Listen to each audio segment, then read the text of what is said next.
welcome to Moments with Marianne. What a delight it is to spend this time with you today. We have a very inspiring show coming right up. Our first guest today is Stephen Cohen, and he's here to talk to us about his new book, The Sustainable City. Now, Stephen is the former executive director of Columbia University's Earth Institute and a professor in the practice of public affairs at Columbia University's School of International and Public Affairs. He's the director of the Master of Public Administration program in Environmental Science and Policy and the Master of Science in Sustainable Management at Columbia. So let's welcome to the show, Stephen Cohen. Thank you. What a joy it is to have you here. And my goodness, what a profound piece of literary work this is. Well, that's nice of you to say. Well, and so it leads me to ask, what was the inspiration behind writing this book? I think part of it is that most people think about the environment and sustainability as having to do with the countryside and nature. And it's become increasingly apparent to me and to most people that we now have too many people for all of us to get to be at one with nature and live on the land, and not enough nature. When I was growing up, there were 3 billion people on the planet. Today, there's 7.5 billion. We're probably going to peak around 9 to 10 billion. And that really means that if we're going to have the kind of life and economy that we enjoy today, we have to be concentrated in cities and minimize our impact on the countryside. Well, it's really interesting. Your book talks in regards to sustainability on many different levels. And for our listeners that are new to maybe this concept and what it means, can you share a little bit about what a sustainable lifestyle would look like? Well, a sustainable lifestyle is one where consumption is a means rather than an end, and I think many millennials today are moving in this direction, where they want to get from place to place, but they don't necessarily need to feel that they have to own a car to get there. They want to travel the world, but they don't necessarily need to stay in their own hotel room. They might have a Airbnb or something like that, where they have a room in somebody's home, and so that the idea of the sustainable lifestyle is really experiencing the world rather than consuming it. Well, and so in your book, you have laid out a lot of, from every point of view, from water to transportation, just our resources. You have it completely laid out. To you, what's the definition of a sustainable city? Well, a sustainable city is one that uses resources as efficiently as possible, uses renewable resources as much as possible, recycles as much as possible, and has the least possible impact on the natural environment. In other words, we want to do the things that we enjoy doing, but we want to try to do it being mindful of the fact that human beings can very easily destroy the ecosystems that we rely on.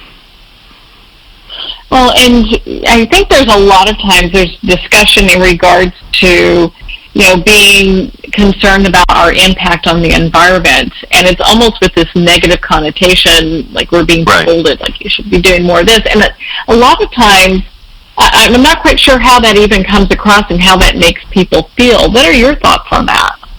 I think it's a very big mistake that environmentalists make. The idea that to be in a sustainable lifestyle, you have to sit alone in the corner with a candle in the dark, and you can't do anything. And somehow, we have to feel guilty if we enjoy driving an SUV or we enjoy traveling from place to place. And in fact, I think that's a fundamental mistake. I think we can do all of these things, but we have to do them in a more mindful way. So if we're going to have large cars because we have a family that we need to move around, let's get it with good gas mileage, or even better, let's make it electric based on renewable energy, and that already minimizes its environmental impact.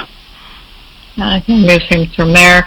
Well, I know I've heard different lectures that you've given in regard, and also you mentioned this in your book, but it's like the combustible engine has kind of hit its peak. You talk about how that it's a thing of the past.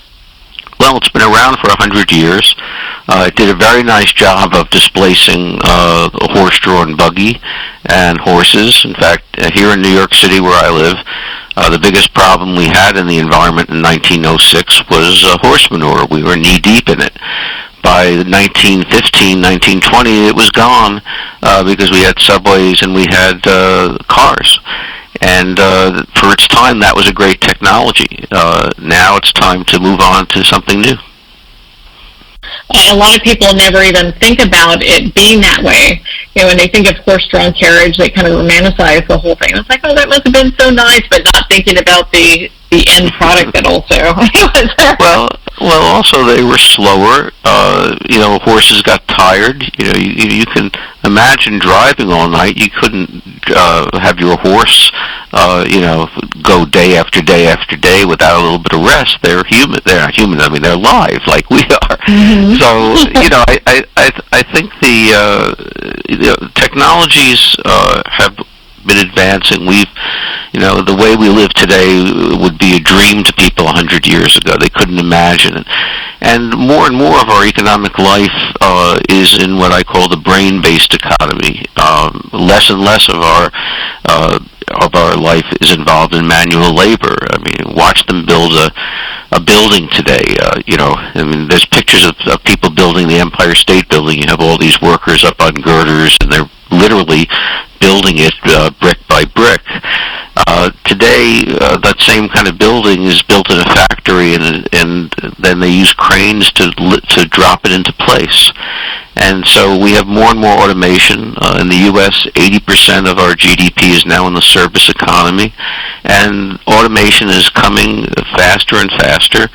And that means that the way we live is going to be very different than it was before, and the way we work is going to be very different. I mean, they even have robots flipping burgers now. It's quite a different age. Actually, if you think about it, if you go to a McDonald's, it was basically a hamburger factory. Where they looked at the time and motion of all of the people inside the kitchen to make sure that, I don't know if you saw that movie where they really, they had a malted machine that made eight milkshakes at the same time. All of these kinds of things are making it less expensive to live better and better.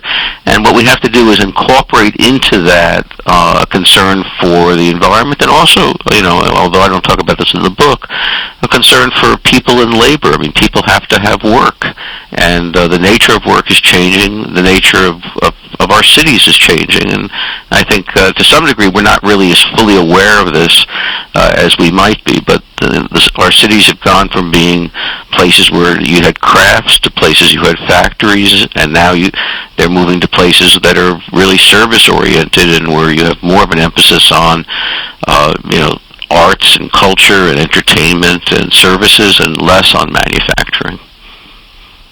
Well, and I know you've also talked about how, different public spaces, how that affects the community at large, especially when we look at it from a sustainability perspective. Yeah, I think if people are going to live in cities, I mean, I raised my two daughters in New York City, and so the parks in New York was their backyard. I mean, in order for them to play and run around the way children should be playing and running around, we had to go someplace to do that. We didn't have a backyard. And so public spaces become much more important when you have more dense settlements, as we have in many cities. And those places can really be thrilling.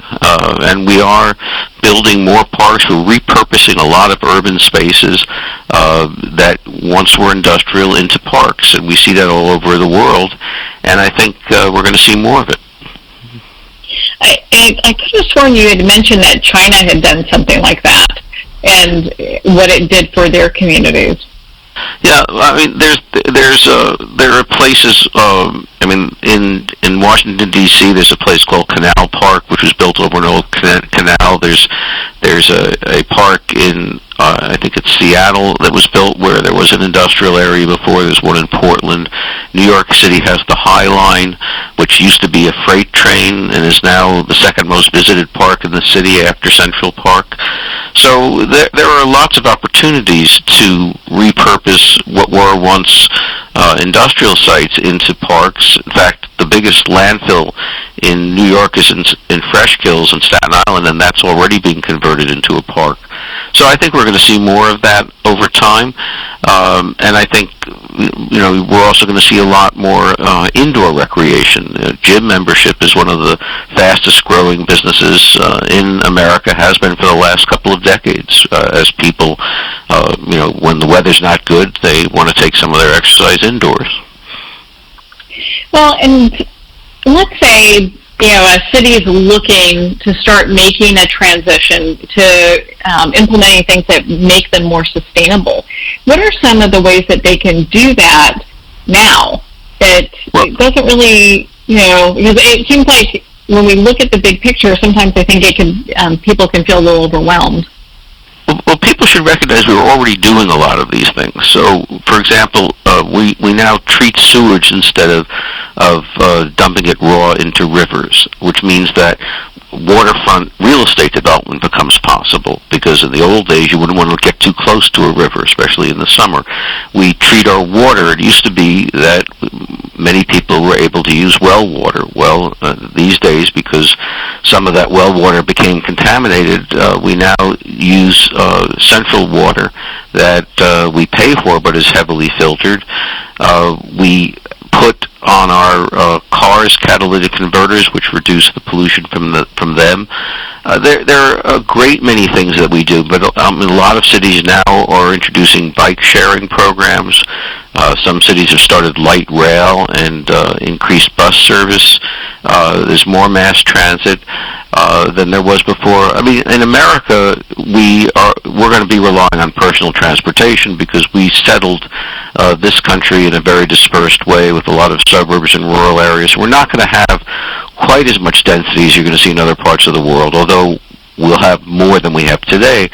And so in those places, we're going to need to rely on electric vehicles to move people around. And again, the electric car is coming. It's, all that has to happen is that battery, which now accepts a charge at 300 miles, when that gets to 700 miles, and it's roughly competitive with, a pretty good gas mileage car for how often you go between fill-ups, and if the prices come down, which they're starting to, it will knock the internal combustion engine out of business. It'd be a whole new world with that. Yeah, no, but I think we're seeing this. In other words, all of these technologies, it's funny. People don't realize how much technology affects their daily life. So everybody now, when you leave your house, you check for your wallet, your phone, your keys, and now your computer. Do you have your smartphone in your pocket? In fact, if anything, I think the phone is replacing the wallet. And so, 10 years ago is when the iPhone was invented. So we haven't had these things for that long, and it's completely transformed how people live. I think someday you're going to have a solar array that will be on your window instead of on your roof. The battery won't be the size of a wall, it'll be the size of your laptop. And instead of the whole thing costing you $25,000, it'll cost you $500. And then more and more people will disconnect from the grid. I mean, you're seeing this with, I asked my class the other night, how many of you have cable TV? Almost none of them do. They use the internet for their entertainment. Well, the cable TV was a brand new creation 20 years ago, and it's already being displaced. So the pace of technological change is accelerating, and I think more and more people are focusing on these issues of sustainability, particularly renewable energy. I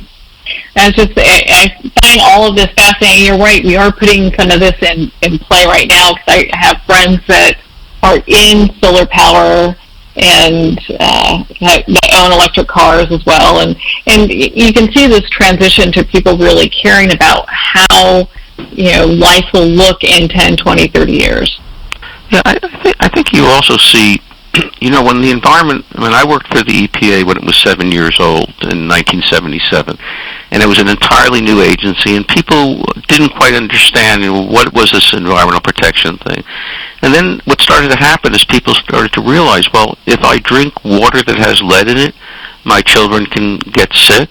If I breathe air that's contaminated, we can all get sick. And so the environment became a health issue. At the same time, once you get food, clothing, and shelter relatively taken care of, which is now the case for most Americans, then you start worrying about wellness. You start worrying about, well, what are my children eating, and what am I eating and drinking, and what kind of exercise are we getting, and what condition is our health? And that extends then to the condition of the planet, because we rely on the planet for so much of what makes us well or makes us sick. And so I think that this old idea that the environment was somehow a luxury item or was somehow an aesthetics issue or something foreign and distant, I think for the average person, whether you live in a suburb or a city or in the countryside, you think about that because you think about its connection to your health and the connection of the health of the people that you care about. And that's a major difference of today from 40 years ago when I worked at the EPA. It kind of seems like this, the millennial generation is much more concerned about this. And maybe it's just because not only awareness, but, we have additional information than maybe my generation was. Right. I think that's part of what's happening is people are growing up understanding these issues, and it's become very, very important to them. And if you look at public opinion polling, support for environmental protection among young people is higher than among people that are over 65. And I think a lot of it is, this is when we talk about something that's going to happen in 30 or 40 years, for me, I in all likelihood won't be around for that. But, for my kids, they'll definitely be around for that, God willing. And, I think they think about those issues in ways that people need to recognize, particularly people that are governing us need to recognize it. Well, okay, so talk about governing. Usually we don't touch politics on this show, but you have a very, this isn't getting into politics, it's just how sustainability actually is relating in regards to politics. What are some things that we can ask from the political arena in regards to making greater advances in becoming more sustainable? Well, Fiorello LaGuardia, who was one of the greatest mayors of New York City, once said, there's no Democratic or Republican way to pick up the garbage. In other words, this is a nonpartisan issue. And in fact, I think that at the local level, people care about, their water and their air, and is the building they want to put up next to me going to hurt me or my children. So in many respects, while in Washington this is an ideologically charged issue, at the local level it's not. It's basically an issue of health. I think that some of the longer-term issues like climate change have become politicized, which is unfortunate. But at the local level, if you're getting flooded because of sea level rise, it's not ideological. It's a question of how do we build up a more resilient city that can withstand these kinds of storms, and that's become important in South Florida. It's become important here in New York. New York City has 600 miles of coastline, and after Hurricane Sandy, many of us thought long and hard about how are we going to make sure that the next time we get a big storm like that, we don't take weeks to recover from it. So I think we can ask that governments protect us. That's why we have government. That's why government was created. When we were back hundreds of thousands of years ago, we went behind the noble would put us behind their behind their castle walls to protect us from the invasion of whoever was coming at us. And so that's why we give up freedom to have a government, and we expect to be protected. The environment is what gives us life. It gives us our biological necessities, but it also can kill us if it's inundated with poison. And one of the things about technology is it gives us wonderful tools and wonderful, it's given us a wonderful style of life with air conditioning and with cars and airplanes and computers and the internet and everything. But it also can poison us. We have created toxic substances which can kill us. And so the key is to get the good stuff and to make sure that we don't get the bad stuff. And again, that's one of the things government has to make sure takes place. No, without a doubt. I know it was just reported not long ago that there was this study done in many of the grains and oats and things like that there was traces of Roundup found in it. And so we look at that, and no one knows what the implication of that is in our bodies. Well, the original environmental movement was started with a book by Rachel Carson called Silent Spring, which had to do with DDT that was being transported throughout our food chain. And then Barry Commoner wrote a book called The Closing Circle, and he found in his science that radioactive tests in the Pacific ended up with radioactivity in milk in Wisconsin. That, we live in a global ecosystem, and air currents can carry pollutants thousands of miles. And if it's highly toxic, it can stay toxic. Now, most pollutants don't, but some do.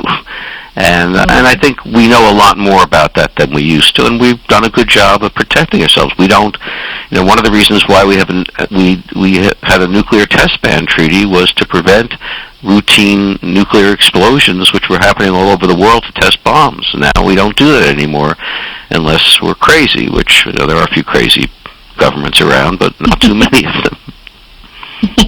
Yeah, I would agree with that. And so for our listeners that are wanting to be more involved, what are some of your suggestions other than picking up your book, The Sustainable City? I think that what we're seeing all over the country is community engagement in things, everything from community gardens to park cleanup to paying attention in your own consumption. In New York, for example, and in many parts of the country that have cities that are in cities, we're separating food waste from other forms of waste, and that goes to something called an anaerobic digester, which turns the food waste into fertilizer and methane. Now, if you have a house in the country, you can create your own compost pile, and that allows you to recycle the nutrients from your food waste and use it on your own garden. This is really part of what we have to do. We have to create, over time, a closed, a circular economy where everything gets used. I sometimes compare it to my grandmother's chicken. My grandmother would use every part of the chicken. Nothing got thrown out. It was either in a soup, it was in some kind of a dish, one way or the other. And we have become a pretty wasteful society. We throw out a lot of things that we could use, and we need to figure out ways of using everything without it becoming so inconvenient that we don't want to do it. I wrote a few weeks ago in a blog of mine about when I was growing up in Brooklyn, we had what was called a soda man. They would deliver soda and seltzer to our door in cases and take the empties with them. We had a milkman. The same thing happened. They would leave milk on our doorstep, and we would leave out the bottles. Now, all that got replaced by throwaway bottles and packaging, and all those jobs are gone too, of the people that used to deliver and pick up the empties. Well, we have to figure out a way to get back to some of those things. Life wasn't so bad when we had to wash out our milk bottles and put them back on the stoop. Well, we avoided a lot of things like plastics being in our food, for sure. Right. And I get it. I mean, my great grandmother used to do the same thing. I can remember her making stews after cooking a chicken, and she was always doing something, and it always was great. Mm-hmm. No, I mean, I think that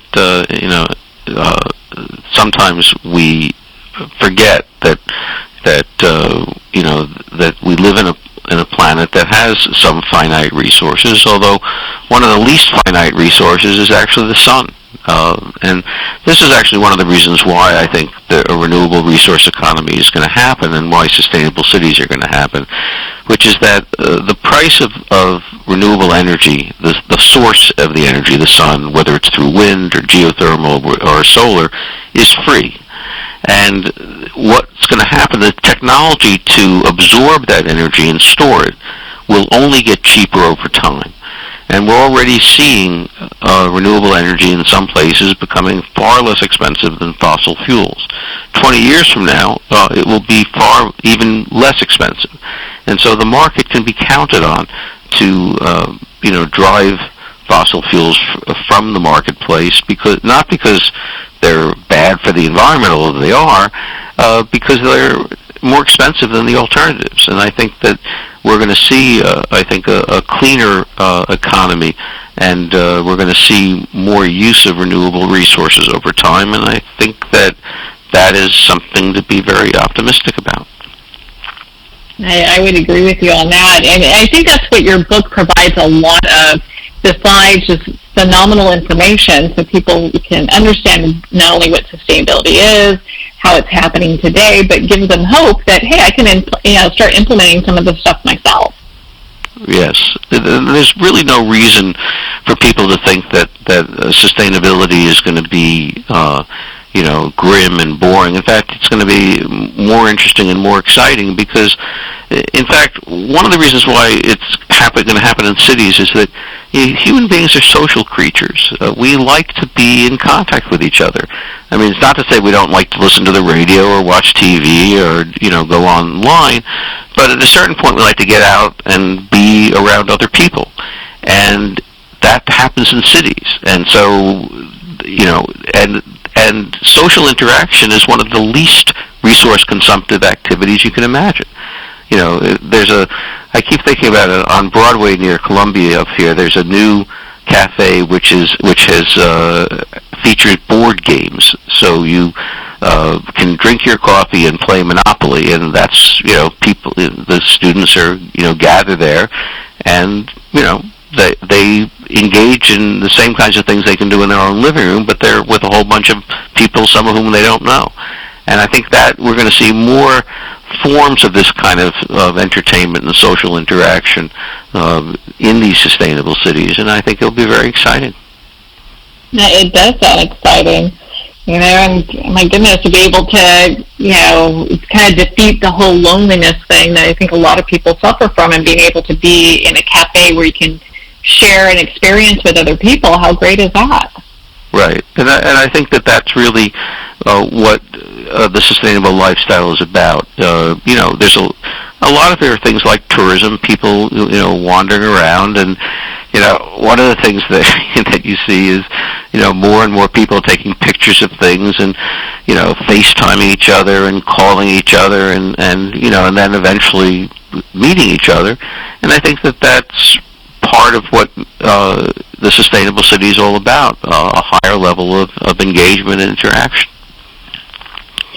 Well, and Stephen, gosh, I mean, we don't want to go over your entire book because we don't want to give it away. Everyone wants to pick up their own copy of The Sustainable City.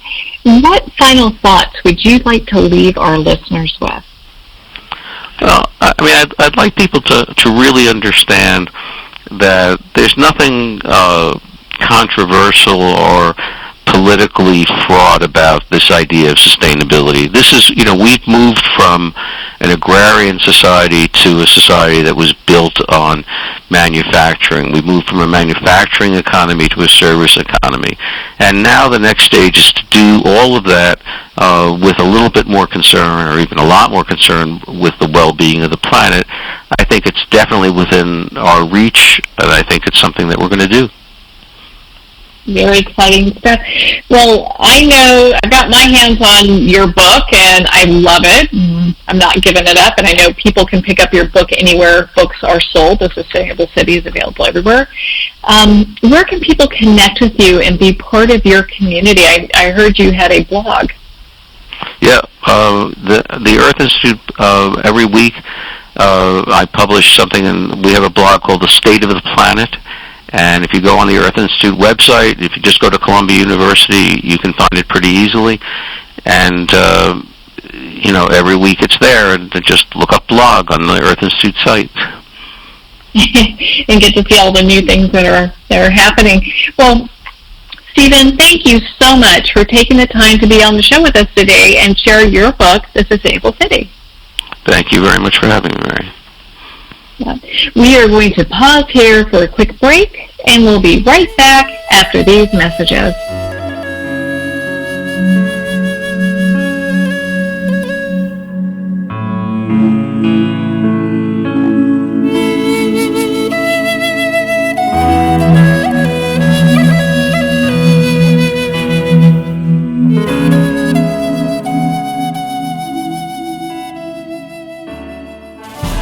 Internationally recognized and award-winning author Judy Goodman works and teaches outside the box of limited thinking. Working with people from every walk of life, her goal is to empower you to be the best you can be, no matter what the challenge is.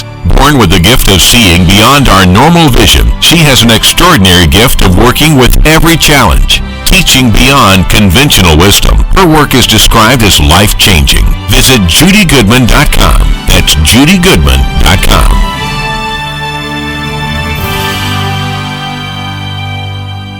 There comes a moment when you realize you're somewhere special, when you discover that each beautiful creature that you see has been rescued from a life of absolute horror and brought to this incredibly free place. Here's where their lives were forever changed, and where yours will as well. Discover over 500 tigers, bears, and lions at the brand new visitor center at the Wild Animal Sanctuary just outside Denver. For more information, visit wildanimalsanctuary.org. Discover true freedom at the Wild Animal Sanctuary.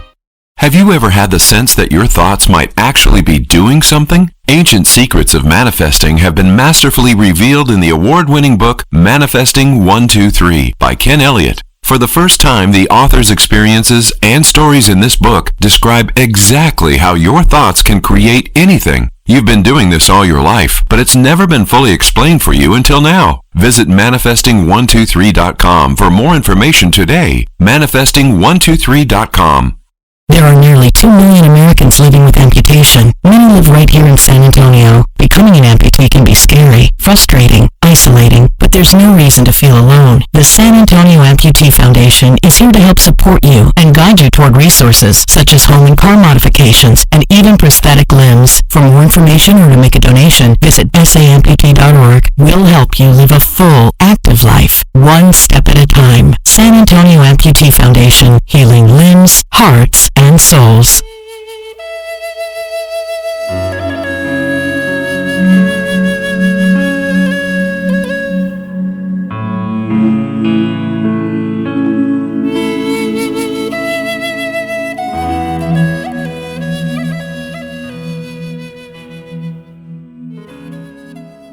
Welcome back to Moments with Marianne.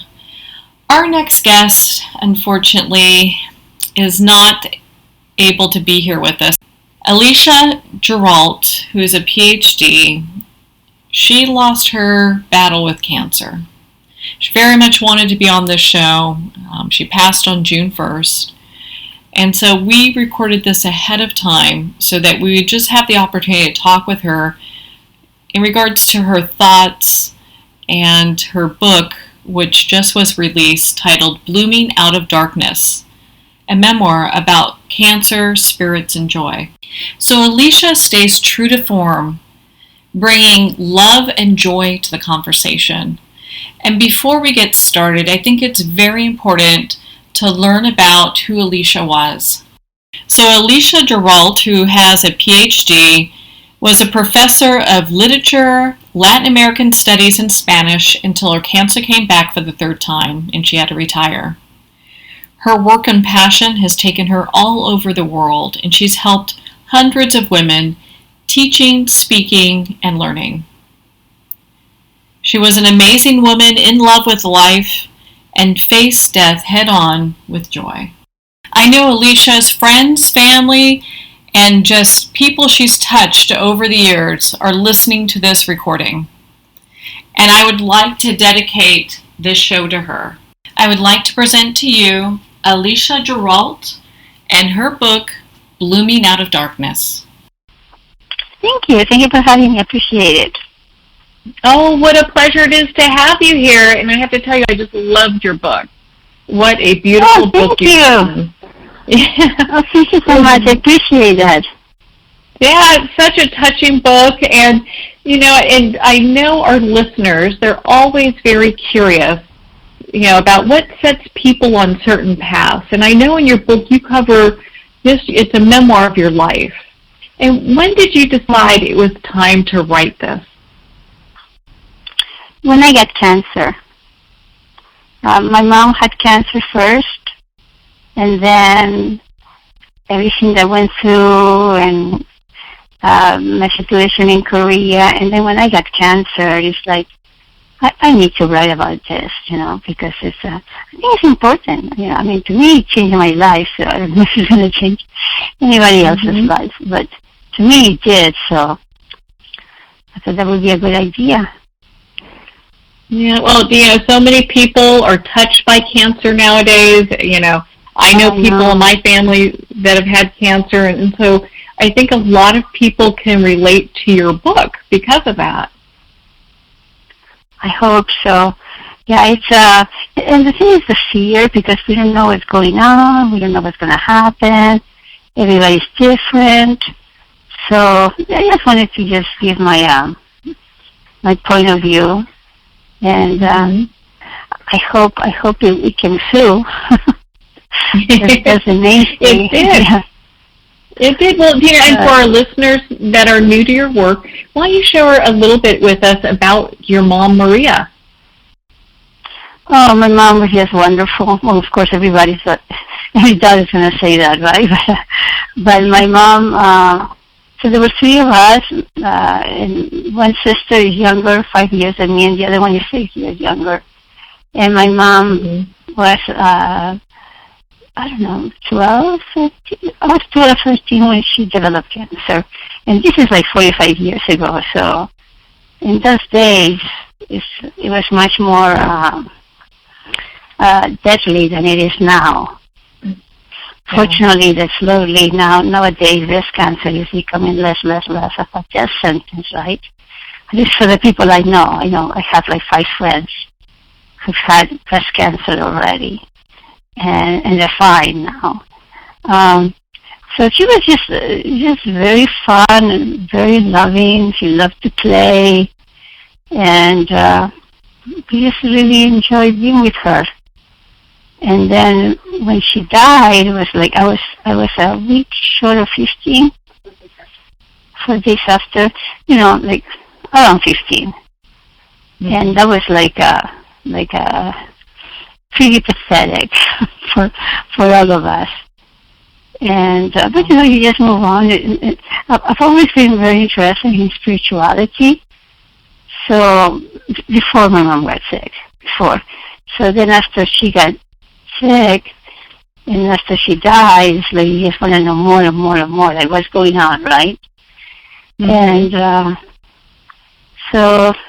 But time goes by, and I got married, I had my children, I had my career, and then that's when I went to Korea, and I had this shamanic experience with shamans in South Korea, in Seoul. It's a part of it was part of non-physical endowment for humans, something like that. It's like it's like a building can be a physical. I can't think of the word now. A physical entity that's for everybody, right?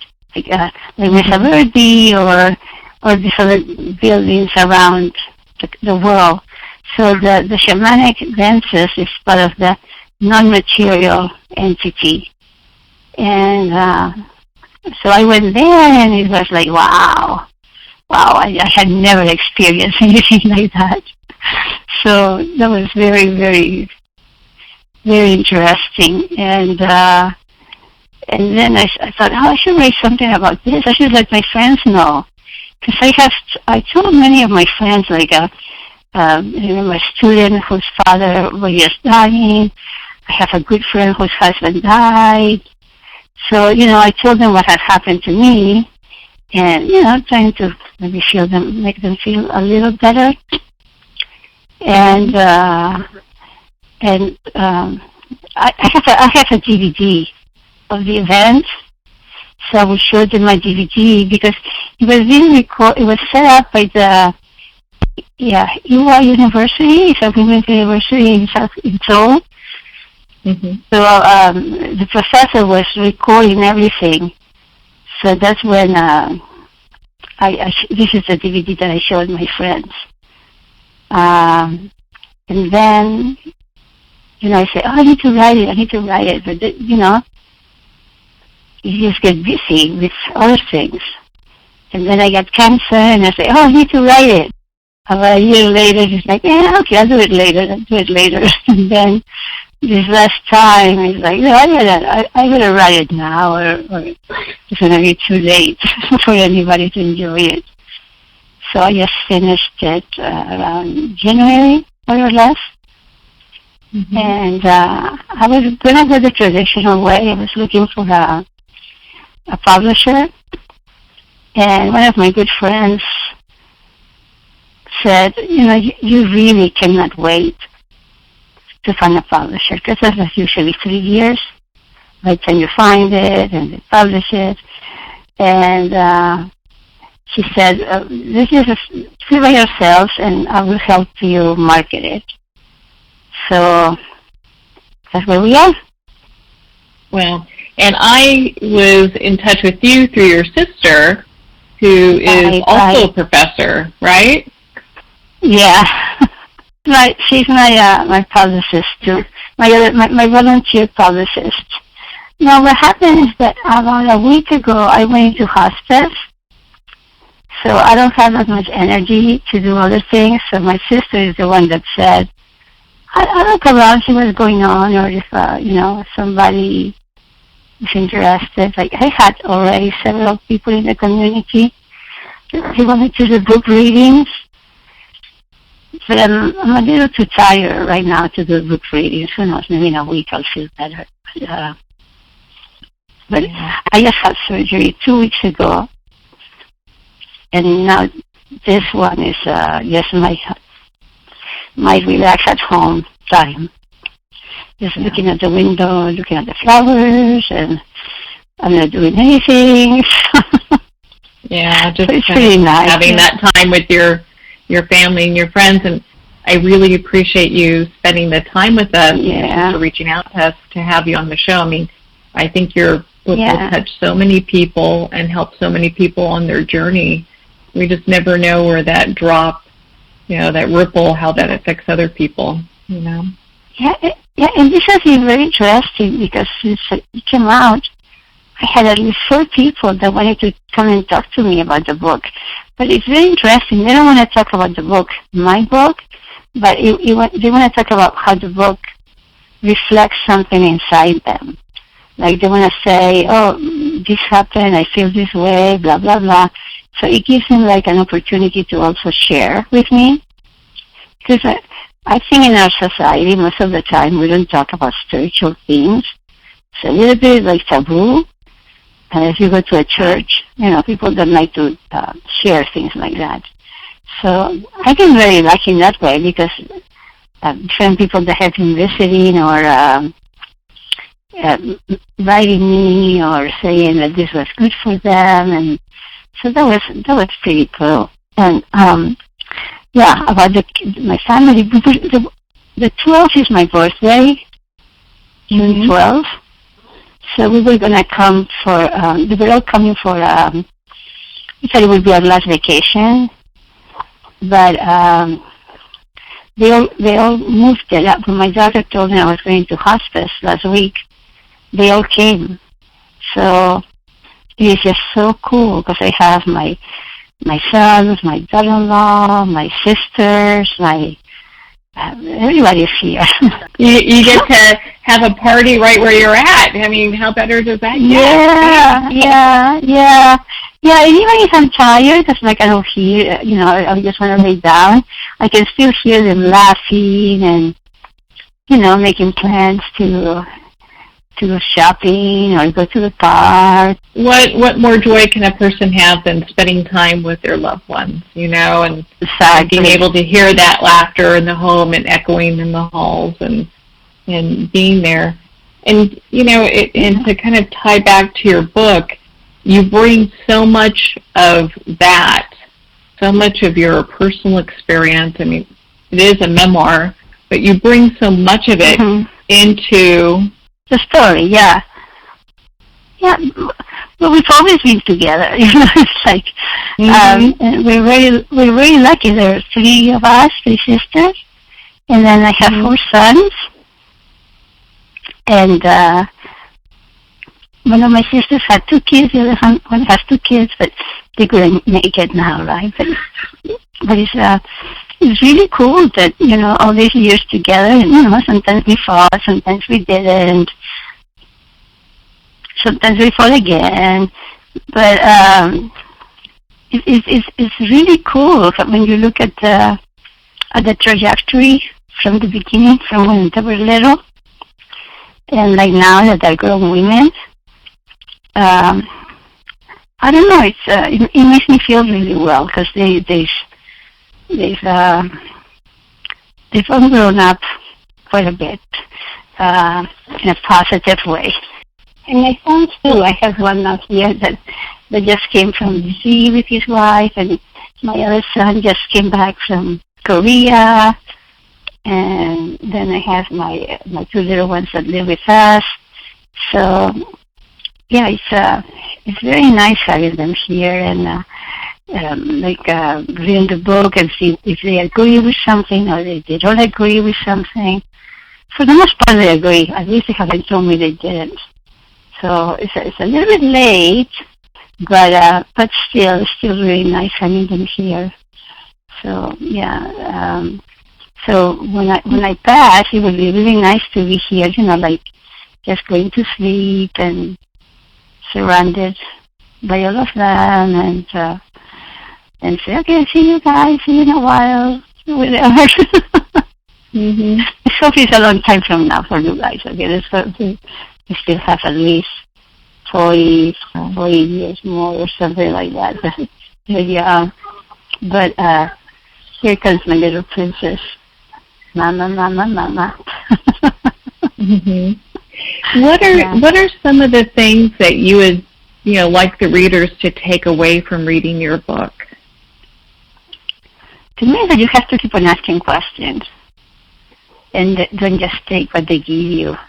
Because it's so easy to just listen what somebody else says and say, oh, yeah. But it has to ring true. And to me, that's the most important. And I go to the UU, the Unitarian Universalist Church now. My husband and I have been going for a while now. And they were saying, one of the things they say always is, even a question is an answer. Because you are looking for that answer, right? So maybe you just put it in a question form, and you just have to keep looking at it, see what happens, see if it gets to a point that is going to bring within you. And to me, that's really important, because that's what I've seen at the UU or all through my life, and you just keep asking questions. And sometimes it's very painful,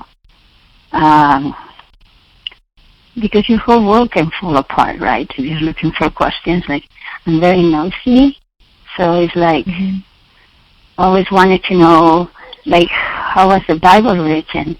How come there are two stories of Moses? How come there are two stories of Eden? So it hurts sometimes. It doesn't go with your ideas, but I think it's better in the long run, personally, to know what the truth of what's truth to you. So to me, it's just keep on looking, keep on searching all the time, And also, the most important is the people around you. I really don't understand all this. I'm not rich, of course, right? Mm-hmm. So I don't really know how I would feel if I were really rich. But just to me, it just makes no sense. All this emphasis on getting more and more and more, because I'm sure there's nobody as happy as I am right now with my family around me and everything, that if I had like $2 billion personally, I don't think that would make me any happier. Actually, it probably would make me less happy. But so I read some places said happiness is other people, and I think that is so true, because it's not just what you think; it's how other people, what you do, how you help them, or how they help you, or how they. Not making sense. Like this morning, it makes complete sense. Mm-hmm. Yeah, a friend of mine came and she goes, "Oh, I'm giving your sisters a break, right?" So she came in my room and started cleaning the bedroom, made my bed, changed the sheets. Of course, I could have paid somebody to come and do it, like before my family came. A cleaning lady came and kind of straightened this out. But it's so much beautiful to have a friend stop by and just start cleaning because she loves me. It's I don't know. It's like the other people are the ones that really make you happy. So just two things. That's enough. Right? Well, it's all those small things that make such a big difference. And a lot of times it's the way that people show how much they love and care about us. Yeah, it's amazing. It's amazing. Like another friend just came and said, "Just want to stay in the bathroom." She says, "Don't say anything," and she just went to stay in the bathroom. Started cleaning my bathroom. Oh. Okay, I won't say anything. But so there's a couple of things, like make sure to keep it close to your heart that you love. Yeah. Isn't that important? Isn't that important? No matter where we are in our journey. I think sometimes people get too busy and don't kind of forget that. We'll put it that way. Mhm. Yeah. Yeah. Well, the doctor said it's a matter of weeks, not months. So I don't know what's going to happen. But I like it much better being at home with the hospice and not being in the hospital. Because it's like right now, everybody's around me. Or for dinner time, I'll see the need. If I were in the hospital, which is like almost an hour away from my house, I wouldn't see them. They will come maybe for 20 minutes or 15 minutes and they leave, right? But being in the house is so much more natural. So I'm hoping that it continues being this nice. So far I think it's been nice. I have the numbers and the telephones of all the doctor, the nurse, the system, blah, blah, blah, and the other assistants. So hopefully the main objective is to keep you without pain. So far that's going well. And that's good. I'm really tired, so I'm usually in bed, but they just come in. They don't talk to us. Which we appreciate because being on hospice and going through what you're going through has got to be extremely difficult, and we really appreciate you being here and taking the time to talk with us. But there's so many things that are fun and joyful. And of course there are many bad things. I mean, I think you need to have some sadness so you can compare to when you're really happy, the difference. Oh yeah, this is happy. But just there are so many things that are make everybody so happy or make you so happy. And so to me that's really important, to make sure that people realize that of course it's going to be hard times. Just that's life, right? But at the same time, there's so many good things that come with it. If you could just concentrate about that. They had some friends who could kind of guide them. So I just have so many close friends who had killed themselves. Not so much my age, but my children's age. Mm-hmm. And they're healthy. Otherwise, they only have some mental issues. Well, they only is a very minor way to put it, but they have mental issues, but they just don't see the big picture. They're too young to see the big picture, right? And then they say they don't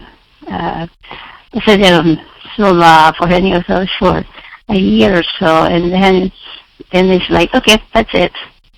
And that is really, really sad.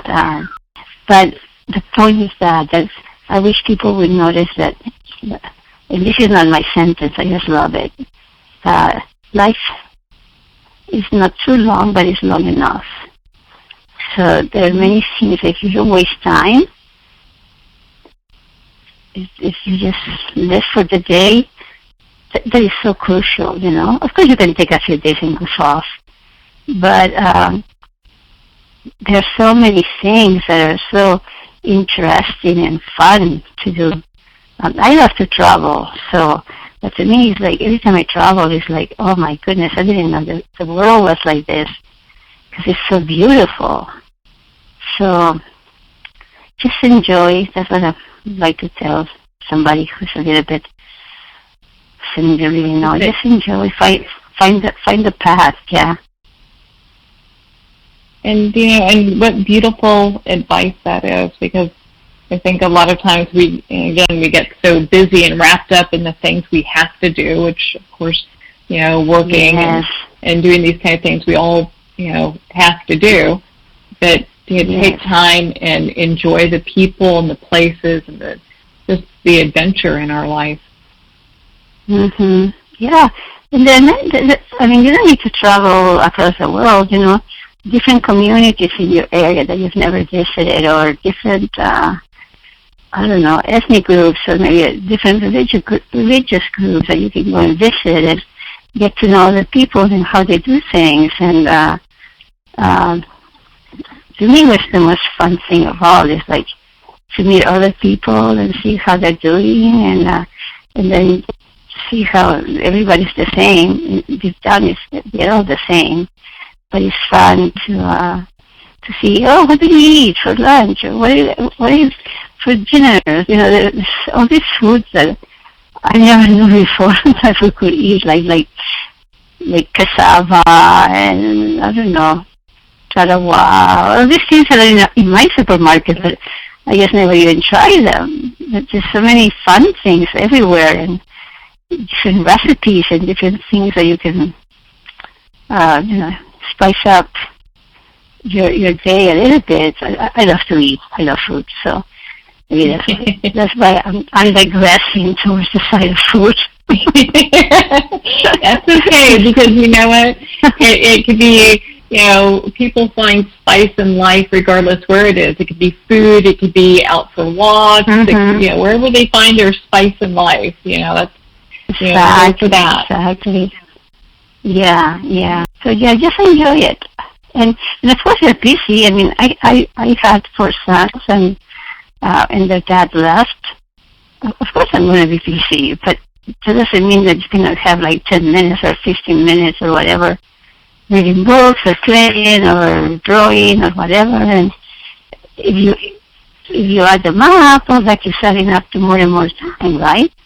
Because they don't want to be all the time with you either. They want to do their homework and play with their kids, their friends.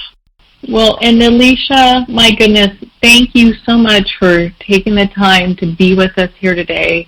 Thank you very much. I appreciate it.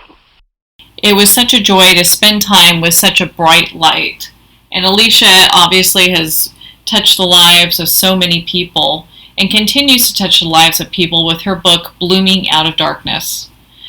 So you can purchase her book, Blooming Out of Darkness. It's available on Amazon. I highly suggest it. It's a great read, and it's a way to continue her legacy as well. Well, we're at the end of our time today. I would like to thank everyone for tuning in. You've been listening to Moments with Marianne. And remember, make every moment count.